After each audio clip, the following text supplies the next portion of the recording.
ವಿಷಯಕ್ಕೆ ಭಾನುವಾರ ನೆನೆ ನನಗೆ ಒಂದು ಫೋನ್ ಬರುತ್ತೆ. ನನ್ನ ಫೋನ್ ಎತ್ಕೊಂಡು ಏನು ಸಮಾಚಾರ ಅಂತೀನಿ. ನಮ್ಮ ಮನೆ ಫೋನ್ ಅದು, ಮನೆ ಫೋನ್ ಬರುತ್ತೆ. ಏನು ಸಮಾಚಾರ ಅಂತೀನಿ. ಏನಿಲ್ಲ, ನಿಮ್ಮ ಮಗಳದು ಫಾರ್ಮ್ ಬಂದಿದೆ. ಇಲ್ಲ ಕಂಡ್ರೆ ನನ್ನ ಫಾರ್ಮ್ ಇದು ಫಿಲ್ ಮಾಡಿ ಕೊಟ್ಬಿಟ್ಟಿದ್ದೀನಿ, ನನಗೆ ಅದೇನು ಗೊತ್ತಿಲ್ಲ. ನಾನಂತೂ ಬಂದಿದ್ದು BLO ಕೊಟ್ಟಿರೋದು ನನ್ನ ಫಾರ್ಮ್ ಕೊಟ್ಟಿದ್ದೀನಿ. ಅಷ್ಟರಲ್ಲಿ ಏನಾಯಿತು, ಅವರೇ ಹೇಳಿದ್ರು ಬನ್ನಿ ಸ್ವಲ್ಪ ಚೆಕ್ ಮಾಡಿಕೊಡಿ, ಚೆಕ್ ಮಾಡ್ಕೊಂಡು ನೀವು ಕ್ಯಾನ್ಸಲ್ ಮಾಡ್ಬಿಟ್ಟು ಹೋಗ್ಬಿಡಿ ಅಂದರು. ನಾನು ಬರ್ತೀನಿ ಇರಿ ಅಂತ ಹೋಗ್ದೆ. ಹೋಗಿ ನೋಡಿದ್ರೆ ID ಕಾರ್ಡಲ್ಲಿ ಏನಿದೆ ಆ ಫಾರ್ಮ್ ಕೊಡ್ತಾವ್ರೆ. ಆ ಫಾರ್ಮ್ ಕೊಡ್ತಾವ್ರೆ. ಈ ಮೊದಲೇ ಕೊಟ್ಟಿದ್ದ ಫಾರ್ಮ್ ID ಕಾರ್ಡ್ ನಮ್ಮ ಹತ್ರ ಇಲ್ಲ. ಅದು ಇಲ್ಲ. ಈ ಫಾರ್ಮ್ ID ಕಾರ್ಡ್ ನಿಮ್ಮ ಹತ್ರ ಇಲ್ಲ. ಈ ಫಾರ್ಮ್ ID ಕಾರ್ಡ್ ನಿಮ್ಮ ಹತ್ರ ಇದೆ. Unique ID ಇಲ್ಲೊಂದಿದೆ, ಅಲ್ಲೊಂದಿದೆ. ಇದ್ರಲ್ಲಿ ಒರಿಜಿನಲ್ ಯಾವುದು, ಡೂಪ್ಲಿಕೇಟ್ ಅದು? ಇದು ID ಫಾರ್ಮ್ ಕರೆಕ್ಟ್ ಆಗಿದೆ. ಈ ಫಾರ್ಮ್ ಬಂದ್ಬಿಟ್ಟು ಏನು ಆದ್ರೂ ನೋಡಿ, ನಿಮ್ಮ ಮಗಳದೇ ಫೋಟೋ ಇದೆ. ಸರಿಯಾಗಿ ನೋಡಿದ್ರೆ ನಮ್ಮ ಹುಡುಗಿ, ನಮ್ಮ ಇವರು, ನಮ್ಮ ಹುಡುಗಿ ಹೆಸರು ಇದೆ, ನನ್ನ ಹೆಸರು ಇದೆ, ಎಲ್ಲ ಕರೆಕ್ಟ್ ಆಗಿದೆಯಲ್ಲ, ಇದೇನಿದು ಅಂತ ಒಂದ್ ಸ್ವಲ್ಪ ಏನಿದು ಅಂತ ಚೆಕ್ ಮಾಡ್ಬಿಟ್ಟು ಹಂಗೂ ಅಲ್ಲೇ ನಿಂತ್ಕೊಂಡು ಹಂಗೂ ಕೇಳ್ದೆ, ಏನ್ ಸರ್ ಇದು ಮಾಡ್ತಾ ಇರೋದು, ಎರಡೆರಡು ಫಾರ್ಮ್ ಬತ್ ಕೊಡ್ತಾ ಇದ್ರಲ್ಲ, ಇದು ಏನು ಎತ್ತೋ ಅಂತ ನಾನು ಕೇಳ್ದೆ ಅವ್ರಿಗೆ. ಇಲ್ಲ ಕಂಡ್ರೆ BLO ಹೇಳ್ತಾರ ನನ್ಗೆ, ಯಾವ್ದು ಈ ನನ್ಗೆ ನಿನ್ನೆ ಫಾರ್ಮ್ ಕೊಡ್ತಾರಲ್ಲ BLO ಹೇಳ್ತಾರೆ, 3-4 ಫಾರ್ಮ್ ಹಿಂಗೆ ಒಬ್ಬೊಬ್ಬರು ಸಿಗ್ತಾ ಇದೆ ಕಣ್ರಿ.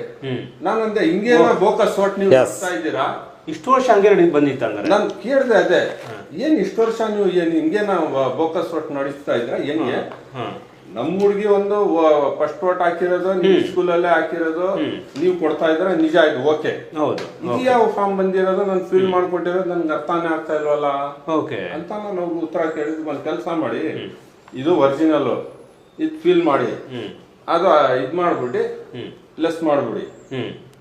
ಆ BLO ಇದೆಲ್ಲ ಅವ್ರಿಗೆ ಹೋಗಿ ಏನ್ ಮಾಡ್ಬಿಟ್ಟು ಕ್ಯಾನ್ಸಲ್ ಮಾಡಿಸ್ಬಿಡಿ, ಕ್ಯಾನ್ಸಲ್ ಮಾಡಿಸಿ ಅಂದ್ರು. ಒಂದೊಂದ್ ಸ್ವಲ್ಪ ಡೌಟ್ ಬಂತು. ಇಲ್ಲ ಏನಾಯ್ತು, ನಿನ್ನೆ ಅಲ್ಲ ಮೊನ್ನೆ ಭಾನುವಾರ ಒಂದ್ ಕಾಲ್ ಬಂತು ನನ್ಗೆ, ಸರ್ ನಿಮ್ ಹುಡುಗಿದು ಒಂದ್ ಫಾರ್ಮ್ ಬಂದಿದೆ, ಬಂದ್ ಇಸ್ಕೊಂಡೋಗಿ ಅಂತ. ನಾನೇನ್ ಮಾಡಿದೆ, ಫಾರ್ಮ್ ಇಲ್ವಲ್ಲ, ನಾನು ಕೊಟ್ಬಿಟ್ಟಿದ್ದೀನಲ್ಲ ಫಾರ್ಮು ಅಂತ ಹೇಳಿದೆ ನಾನು ಅವ್ರಿಗೆ. ಇಲ್ಲ, ನೀವು ಒಂದ್ಸತಿ ಬಂದು ಏನಿದೆ ಅಂತ ಚೆಕ್ ಮಾಡ್ಬಿಟ್ಟು, ಏನಿದೆ ಇಲ್ಲದೆ ಹೋದ್ರೆ ರಿಜೆಕ್ಟ್ ಮಾಡ್ಬಿಟ್ಟು ಹೋಗ್ಬಿಡಿ ಅಂದ್ರು. ನಾನು ಎಲ್ಲಿ ಬರಬೇಕು ಅಂತ ಹೇಳಿದೆ. ಇಂಥ ಹೈಸ್ಕೂಲ್ಗೆ ಬನ್ನಿ ಅಂತ ಹೇಳಿದ್ರು. ಆ ಹೈಸ್ಕೂಲ್ಗೆ ಹೋಗ್ದೆ. ನಾನು ಹೋದ ತಕ್ಷಣ ನನಗೆ ಫಾರ್ಮ್ ಕೈಲಿ ಕೊಟ್ಟರು. ನಾನು ಇವಾಗ ಫೀಲ್ ಮಾಡಿದ್ನಲ್ಲ, ಅದು ತೊಗೊಂಡೋಗಿದೆ. ಯಾವುದಕ್ಕೂ ತೋರ್ಸವ, ಇದರಲ್ಲಿ ಏನಾರ ಇದಾಗಿರ್ಬೋದು ಅಂತ ತಗೊಂಡೋಗಿ ತೋರಿಸ್ದೆ. ನೋಡಿದ್ರೆ ಸೇಮ್ ಫೋಟೋ ಅಂದರೆ ಫೇಸ್ ಕಟ್ ಎಲ್ಲ ಸೇಮು, ಸ್ವಲ್ಪ ಬಟ್ಟೆ ಚೇಂಜ್ ಆಗಿದೆ.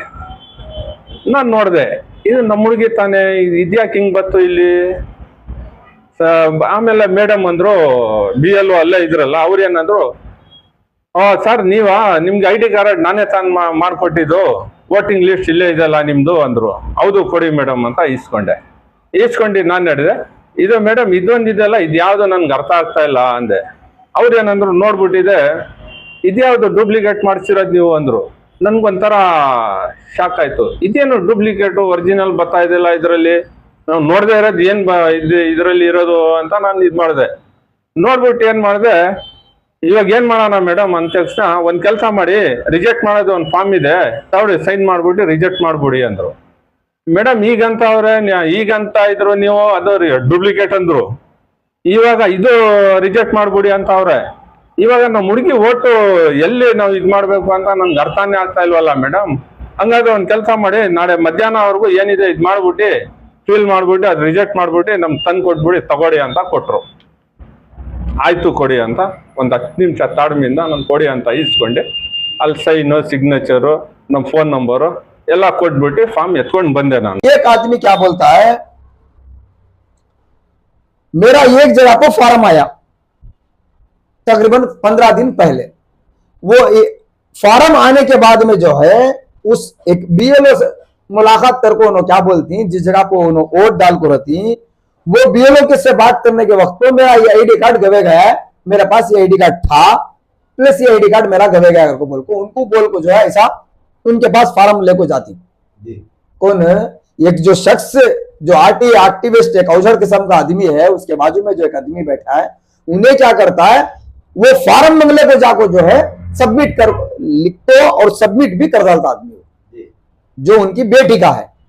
उनकी बेटी का फॉर्म होने के बावजूद जो है वो आदमी बोलता फिर बीएलओ को भी वो कि ये आईडी कार्ड मेरे पास नहीं है, गवे गया है, ये नहीं मिल रहा। अब जो ये फॉर्म आया, मैं यहां वोट डाल को हूं, इसी जगह पर मुझे वोट होना, इसी जगह पर मैं वोट डाल लेता हूं बोल को जो है वो फॉर्म मंगले जाको वो फॉर्म जो है लिख को लाको फिर सबमिट करको चले जाता वो। तकरीबन 12 या 15 दिन का अरसा गुजरता है। 12 या 15 दिन का अरसा गुजरने के बाद में जो है फिर तकरीबन हफ्ता या इतवार को जो है उसी बेटी का फॉर्म जो है उसी फोटो एड्रेस, फोटो चेंज है, आईडी कार्ड नंबर चेंज है, दो वजह पकड़ लो, ये एड्रेस भी चेंज है, माता पिता का नाम सेम है और वोटर आईडी में जिसकी फोटो है उनका नाम भी सेम है। ये दो डुप्लीकेट, मतलब दो भी ये चीजा में। और एक जगह से इनको कॉल क्या आता है कि तुम्हारा बच्ची का फॉर्म आको है कि आको मंगले को जाओ बोल को, उन्होंने खुद बोल रही है ऐसा।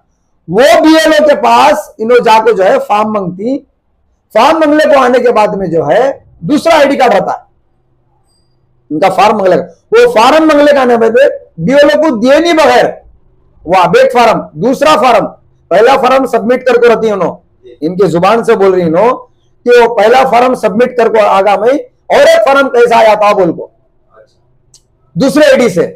वो फॉर्म मंगले को आने के बाद में जो है वोच आईडी, वोच फॉर्म, दूसरा आईडी के आईडी नंबर चेंज होने के बाद में वोच फॉर्म की डिटेल्स ले जाकर जो है ऑनलाइन में कराती है। ऑनलाइन में कराने के बाद में जो है तुम्हारा पहले फॉर्म सबमिट होको है को बोल को बोलती। यही तो बात है एसआईआर की। दूसरा फॉर्म इनको दिमाग में क्या कीड़ा पैदा होता है अगर को बोले तो ये मई फॉर्म दूसरा सबमिट तो नहीं करा, लिख तो सबमिट कैसा हो जाता है और बोल को इनके दिमाग में कीड़ा पैदा होता है। ये कीड़ा पैदा होने की बात मेरे को जाको है, अब एक बड़े कीड़े को देता है आदमी, औजर किस्म का आदमी जो है, ये आदमी को जो जिसकी बेटी है ये आदमी को कुछ उतने नॉलेज नहीं है। मतलब फॉर्म आया, लिखे, सबमिट कर डाले, अब एक जगह से फॉर्म आया, फॉर्म मंगले का है, फिर मामूली से चक्कर है, सबमिटेड करको आया, ये रखले को खामोश बैठ जाना था मेरे ख्याल से। ये आदमी का दिमाग का कीड़ा क्या है, ये आदमी का एक हेड है, बोलने के एतबार से हेड ने, लेकिन देखने के एतबार से हड्डू ने, समझ में आ रहा है। वो हट के पास सिर्फ बेवजह बुनियाद बातें हैं, बेबुनियाद बातें, बेबुनियाद बातें आई उसके आदमी को। ये आदमी की हासिल हैसियत क्या अगर को बोले तो कोई सी भी एक चीज मिली तो उसके पीछे सही इंफॉर्मेशन लेने की कोशिश नहीं करता, किसी को टारगेट बनाने की कोशिश करने की चीजा में घुस को जो है इन्हें गलत चीजा में मैं बस इतना कहना चाहता हूं।